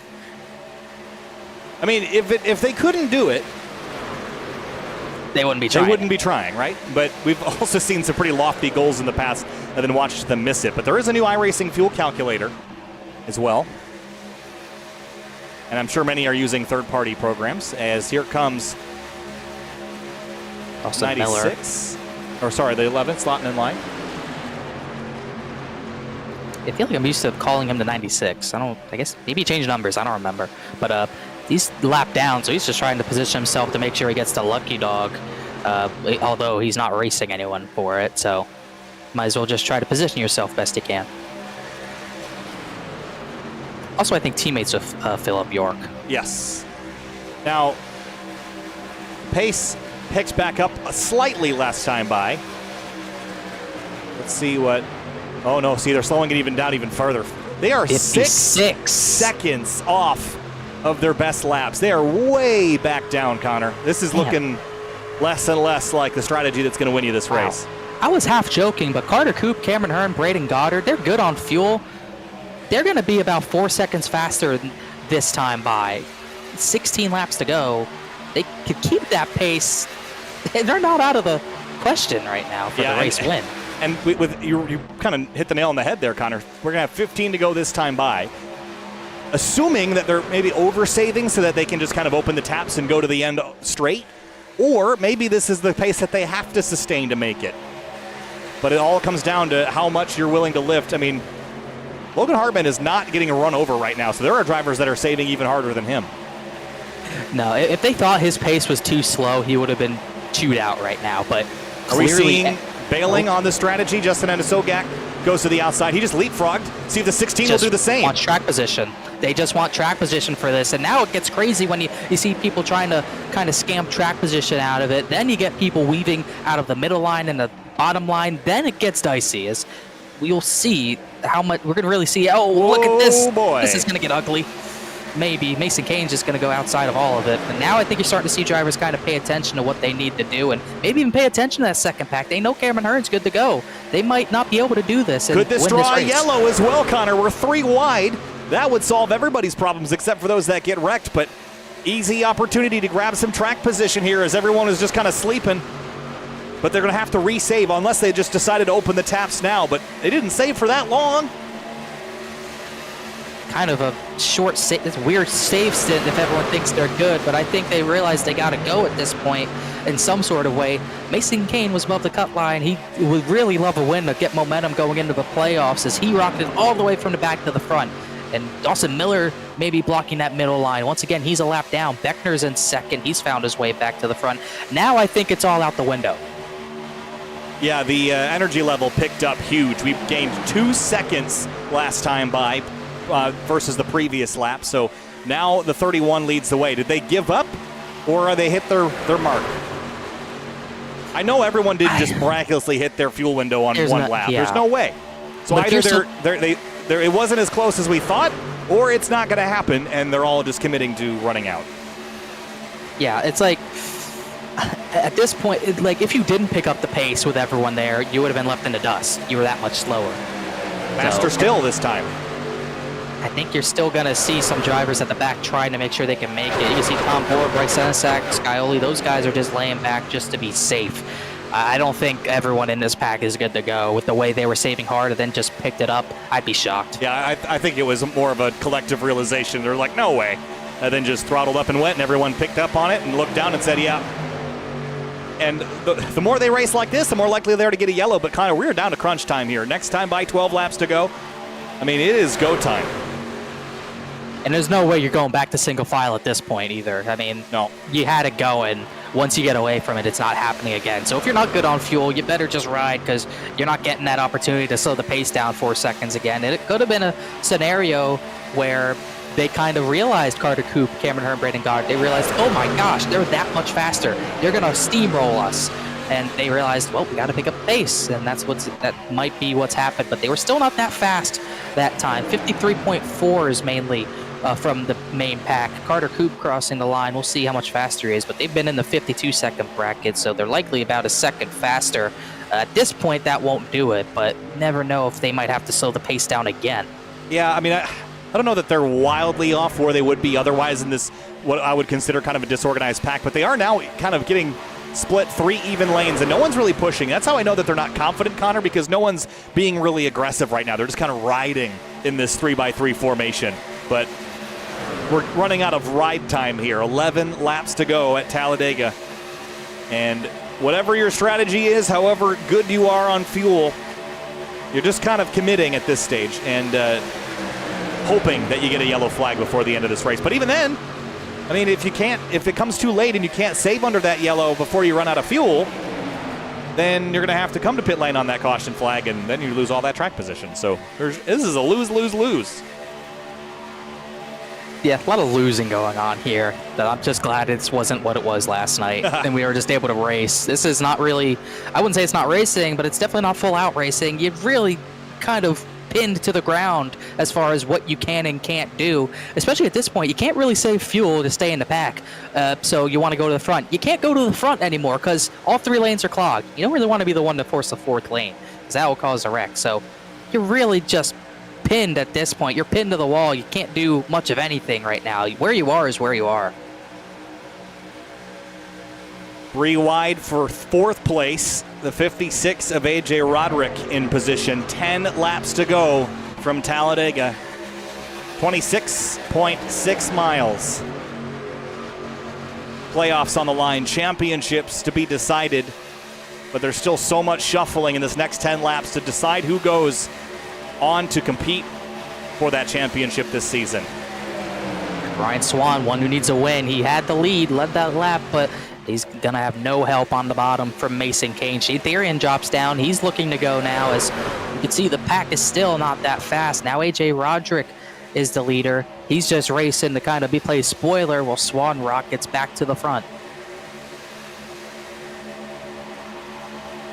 9 laps to go. Things are counting down. It's getting frisky back here. Some lane changes starting to occur. At this point, you're just trying to find a momentum and find the fast lane as everyone thinks to go to the bottom. Greg Mitchell goes down there. Roderick's still in the middle. Alan Elwood's creeped his way back to the front. Tom Bourne's up there as well. Ryan Swan in position. Whoa. Man, Anna Sogak really cut off Hartman there, but you can still see guys at the very back who might not be safe. Mason Kane, Beckner, Dawson Miller, Senesac. A lot of the guys who are back there are guys who are at the front early in this run.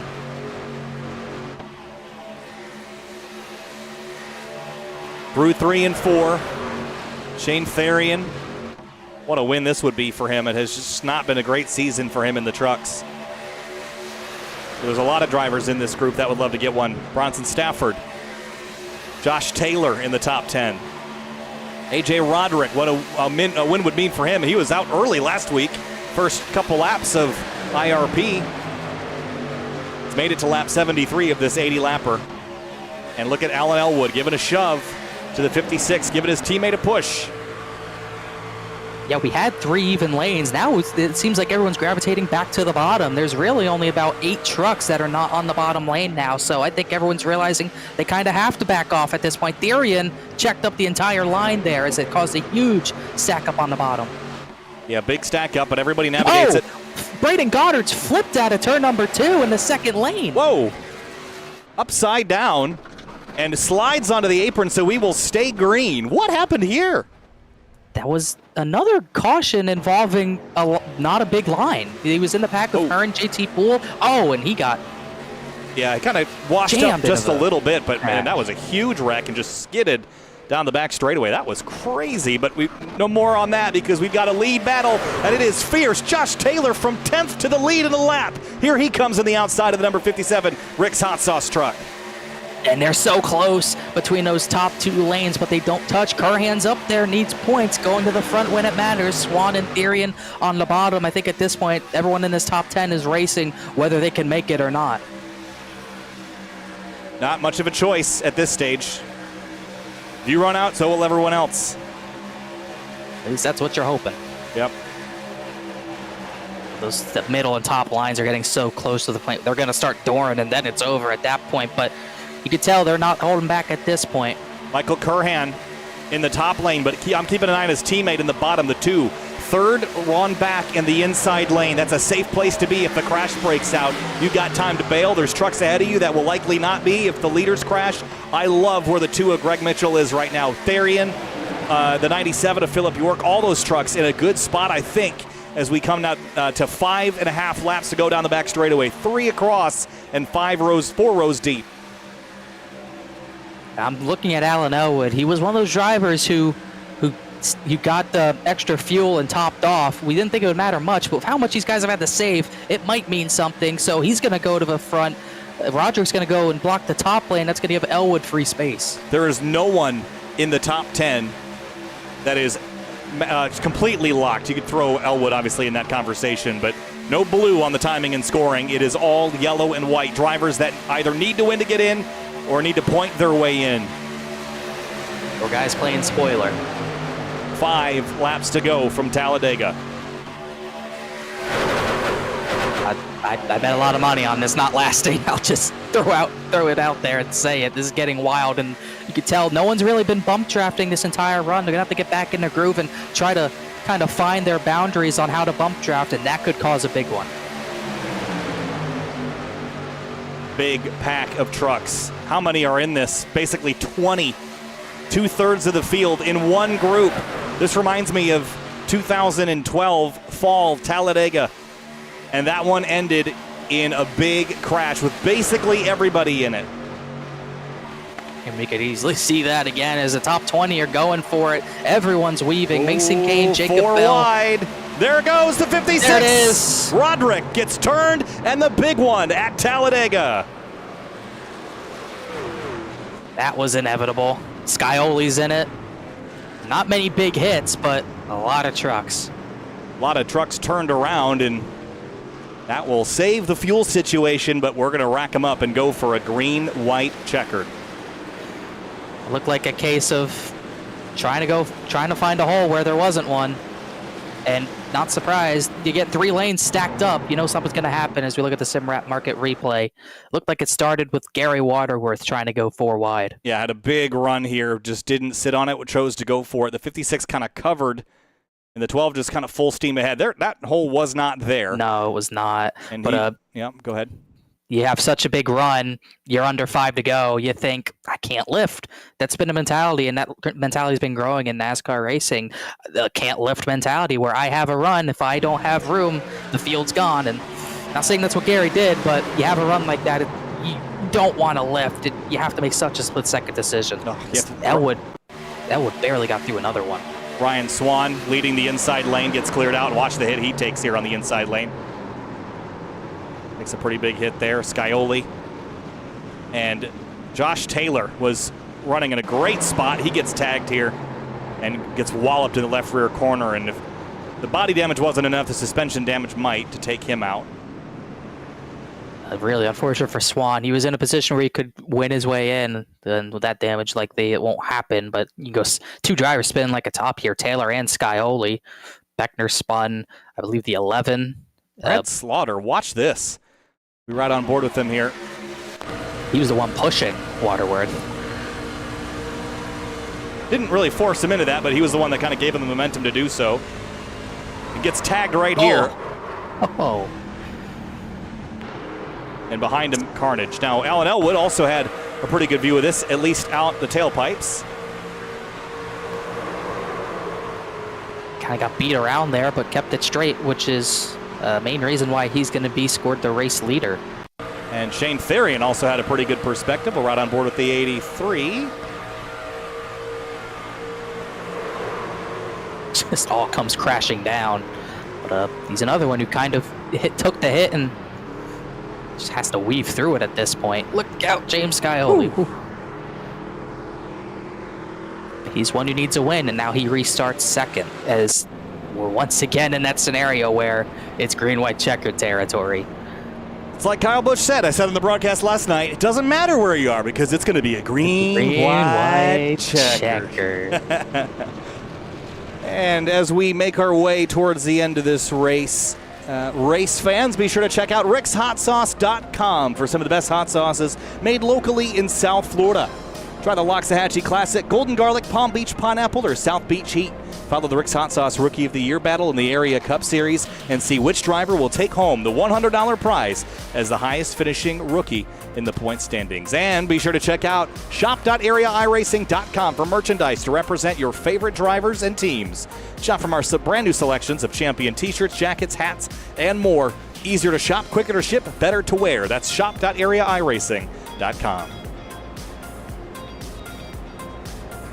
Oh boy, we are in overtime. It'll be a 2-lap race distance extension.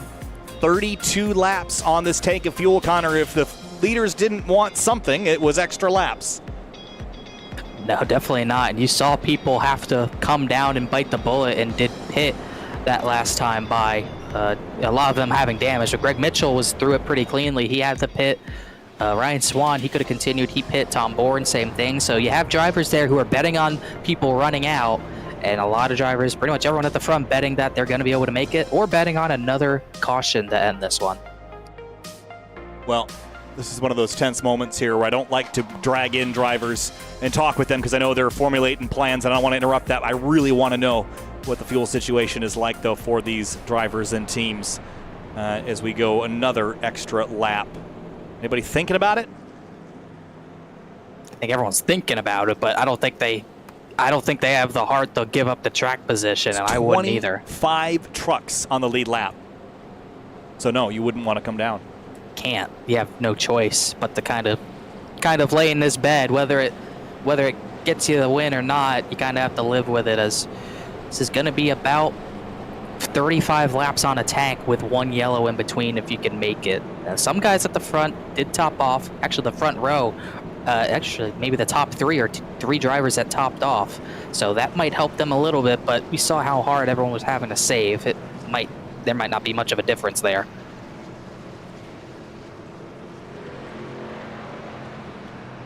So re-racking and restacking here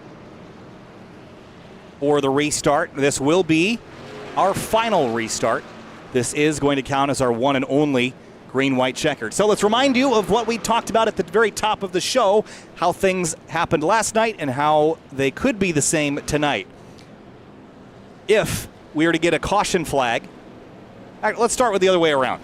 If we get to the white flag, we're gonna go green. If we get all the way around and complete that lap and pick up that white flag, doesn't matter. We're coming back to a checkered no matter what. Everyone races back to the start-finish line to complete the race.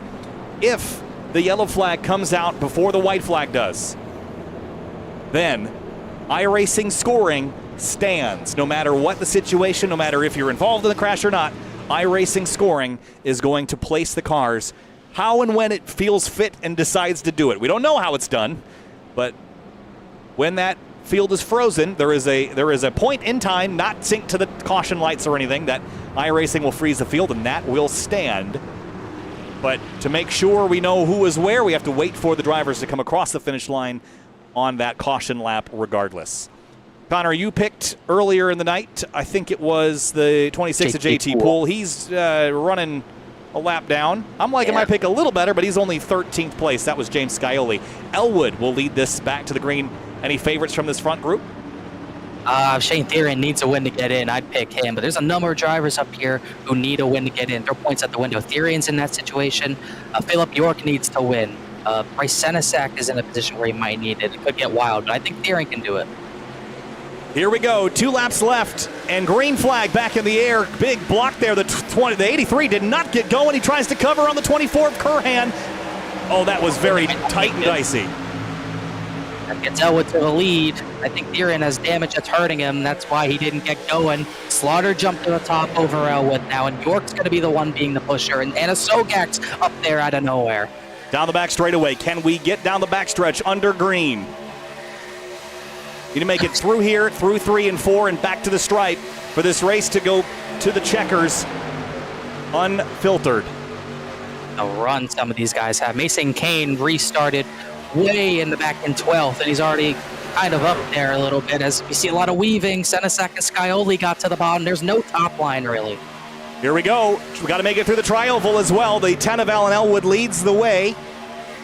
The 29 of Weishart drops to the outside right in front of the 8. We are going to make it. No, we won't. Do we? We will make it to the white. We will stay green. Elwood out of the lead, turned around. We will race to the checkered.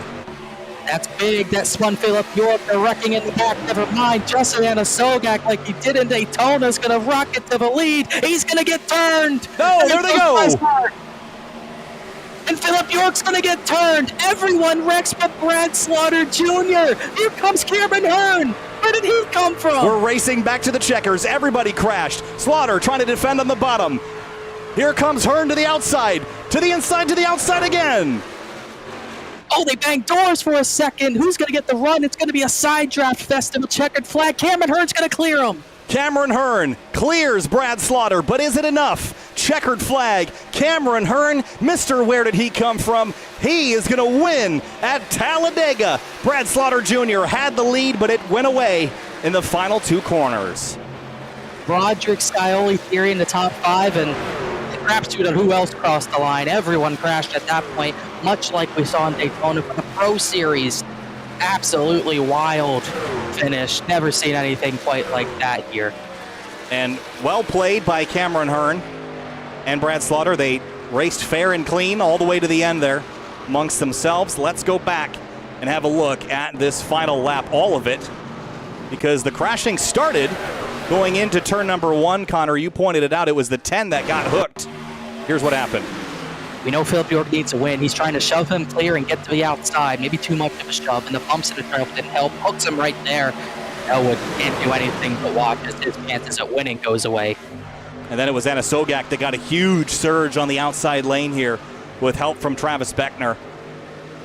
Had the lead, had the advantage right there. Gets the left rear, gets him loose, wiggles, wobbles, 28 into the 29, and then Slaughter and York hit. That spun York. And look at how Cameron Hearn got through that. He was 13th as he crossed the line to take the white flag. And then he has to run. Brad Slaughter Jr. is a sitting duck. Tried to block whichever way he could, but the 4 had too much of a run at this point. Big crossover move there to not get blocked, as kind of showed him the door there as he was cleared Slaughter, and it was over from there. Cameron Hearn, let's watch his onboard. What did he see? There's the crash. I mean, it's over, right? To the inside. Oh, catches Bobby Tinch and through the middle. Look at that. Oh my gosh. It just played out absolutely perfectly as the entire field went flying in a number of flipping, but he got through there and he didn't lift, and that's what got him to win, the not lifting part of it all. Look at all these junked trucks. Oh, look at the one almost upside. Did he get upside down? Oh, man. Weiland almost got through it. He actually crosses the line to finish, trying to see 26th, so it's going to be a fortunate end to his playoff chances, I think. But once again, all unofficial. We know Cameron Hearn won. That's about it. Well, he's been celebrating over here for a while as we were watching the replays there. But Cameron Hearn, wow, what a drive. Let's have a look at our race results here, Connor. And this one, we got to race to the end. And you know, some nights you wonder, you wish that you could have gotten to the end under green. And some nights you're just glad that the caution came out and prevented the last lap pandemonium we always see once we make it to the white. But Hearn, Slaughter, Roderick, James Scioli, Shane Therian, and the rest. Honestly, you kind of got a mix there. Some drivers who were at the front for majority, some who weren't. Cameron Hearn was at 20 seconds behind the back before the big one happened, and he found his way up to the front, just got through there perfectly. Everything went his way for him to win. Therian 5th. We'll see what that does for him. Travis Beckner, he kind of triggered what happened down the back straightaway, got away with 7th. Tom Bourne, that's why he's second in points. He continues to find a way to get some top 10s, and Jacob Bell recovers for 9th, Curhan 10th. And looking down the rest of the order here, David Weishart, disappointing 16th after the run he had tonight. And you have to feel for Alan Elwood leading, coming to the white flag, gets turned off the nose of the 97 of Philip York. And there's the list of the rest. Now, we only had 3 drivers listed as out. Goddard crashed kind of on his own, got turned around, but single car accident there. Justin Munsell and Ryan Olsen crashed together, coming to a yellow flag. But pretty frantic end here. Let's talk with A.J. Roderick, who brings his number 56 truck home in 3rd. Once that white flag flies, it is every driver for themselves, A.J., and no different for you. Take us through your last lap and carving your way through the chaos. That was the most hectic last lap ever. I started that lap 25th and drove. I didn't even lift because I was hoping I was far enough back that people would have scattered, and they did. And I really got lucky. Tonight, there was a lot of big moves, but we went green for a long time. Take us through that fuel situation, because I think we saw the field slow down 3-4 seconds a lap slower than the pace prior, and then everyone just kind of sped up. So what was going on there? Did you guys hit your number or give up on that strategy altogether? I'm not sure we actually hit the number we were looking for. I was pretty concerned once I got to the lead that I wasn't going to have enough, but we were watching the one pack had closed within 15 seconds of us or something like that, and we knew that if we kept going at that speed that they were going to catch us. Well, it was a fun one to watch. Started 20th, finished in 3rd. You were 25th, coming to the white, and 3rd at the end. AJ, thanks for chatting with us. Congrats, and nice job getting through all that mess at the end. Appreciate it. Thank you. And 2nd place tonight was Brad Slaughter Jr. in the number 8. Brad, wow. Wild last lap. It always is. Anytime we come to these super speedway races. Take us through your last lap, pushing the 29, and all of a sudden all hell breaks loose and cars are spinning everywhere. You look up, you're the leader, and then you're not. Take us through it. Yeah, man. You know something's gonna happen there at the end on every one of these things, man. And I feel like I keep putting myself in position, man. And oh my gosh. But yeah, that was pretty wild, man. I had some help there from Anna Selgog. I had a ton of damage from that wreck there, so I was kind of a cinder block there until David pulled up in front of me and got me out of the air. And I was able to push him pretty well. Alan got hooked there coming to the line. That was tough, but it really slowed the bottom lane down and gave the top some momentum. And then it looks like they got mixed up there. Travis gave Anna Selgog a bad bump there off of 2. And And I looked up and it was just me. And then I looked back, man, and I seen Cameron coming. And as soon as the whole pack cleared out and all those cars were gone, my truck slowed down like 10 miles an hour. I had so much damage. It was like a brick out there. And Cameron had a great run. I don't know how he got through that wreck. I'm sitting here looking at it now. The seas parted absolutely perfectly for him, and he was able to carry the momentum, and he put the shake and bake on me in 3 and 4. There wasn't, again, I don't feel like there was a lot I could do other than, get right in front of him and probably wreck both of us, but it is what it is. It's tough, but, one of these days I'm going to win a Talladega race in the truck series. I've got 2 seconds and 2 thirds now in 4 seasons, so one of these days we're going to win a truck race at Dega, but shout out to all my teammates at DWR, David, Bryce, and James tonight. They did a great job, and Bobby too. We were all in the same game plan. We were all doing a really good job of saving gas there at the end and fitting together and doing all the right stuff and putting ourselves in position. Again, every time you come to one of these tracks, that's all you can do is put yourself in position. So we did everything we needed to do and just came up a little bit short. So, but playoff time now. Yeah, playoff time now. Maybe driving like a concrete block, but that got you a rock-solid second place, Brad. Thanks for chatting. We'll see you next week when the playoffs start. Thank you, guys. Thank you. And race winner Cameron Hearn. What a roller coaster of a night. I think sometimes drivers would rather be lucky than good, Cameron. Tonight, both. Started 23rd, fell back as low as 28th. Things were not looking good.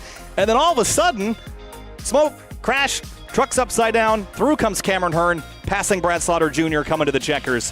What a frantic last lap. Take us through your night and that run to the checkers. Yeah, up and down night for sure.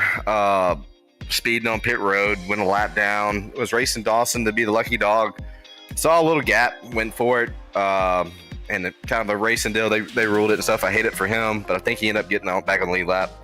But just sometimes you gotta be lucky.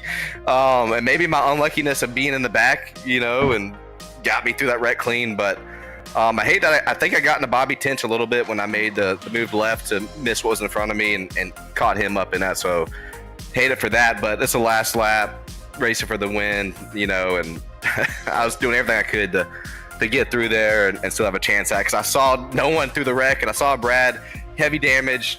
Brad could have maybe wrecked us both coming to the line, but he raced me clean, so I appreciate that. But all in all, we got some team drivers for Zekas Motorsports trying to get it on points, so waiting on that finalized. So all in all, a good night. Hopefully a good night for the team. It was a blast to watch, and we're just watching again. You're carved through here. Had to dive out of the way to miss the 31. That's where the contact with the 54 is. I'm not really sure you could have done much more about that, Cameron. So don't let that bother you. But then the run through the very end of this here, that was absolutely wild. That was fun to watch, Cameron. Congratulations. You're a winner again. I appreciate it. Thank you guys for everything you do. Hey, Mom and Dad, appreciate y'all watching. Yeah, thanks. Thanks a lot, Cameron. Whoo boy, Connor, wrapping things up from Talladega. It has been a fun week so far. Lots of good racing, and we're not done yet. We still have Thursday in the area Florida State Builders Pro Series race at Talladega to wrap up our regular season for that series, but it has been nuts. We get to do it again on Thursday.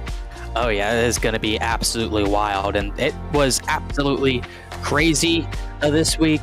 And definitely the truck cut line got crazy. We had 3 winners this season outside the top 12, and Cameron Hearn got the 12th with his second win of the season. So that cut line is going to be crazy. We're going to see our playoff drivers next week, and it is going to be a crazier under the finish. And now we're past Talladega for the truck series. We can focus on the championship favorites. It's going to be hard to beat James Coyote, but Brad Slaughter Jr., Alan Elwood, and Tom Moore, and they've been so consistent this season. Any one of them can win it. It's going to be fun once we go over to next week. It's going to be in Chicagoland. That's one of my favorite tracks. It's going to be fun to watch. It's going to be a lot of fun to watch. And again, as always, points will be updated on simracerhub.com. I think they probably got to untangle a couple things.